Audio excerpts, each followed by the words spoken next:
திமுகவுடன் சேர்ந்து கொண்டு அதிமுக தன்னை தோற்கடித்ததாக ஏசி சண்முகம் குற்றம் சாட்டி அரசியல் வட்டாரத்தில் பரபரப்பை கிளப்பியுள்ளார்.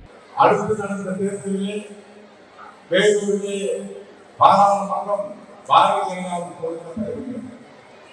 ஆகவே அனைத்து அதிமுக நாய்களை அழைத்து இரட்டை சின்னத்தை கொடுத்தார்கள். ஆனால் இரட்டை சின்னத்திலே நாம் 8000 வாக்குகள் வித்தியாசத்திலே தோல்வியிட்டோம். அதற்கு மூல காரணமாக இருந்தவர் இந்த பகுதியில் இருக்கின்ற ஒரு பெரிய மனிதரால் தான் அந்த தோல்வி கிடைத்தது. அது இல்லை என்றோ மருத்துவம் என்றும் சொல்ல முடியாது. அவர்கள் கூட்டத்திலே பேசினார்கள்,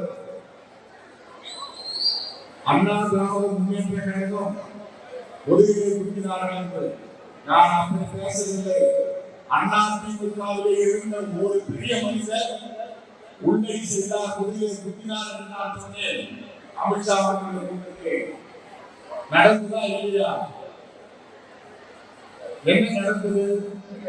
மறுக்க முடியுமா?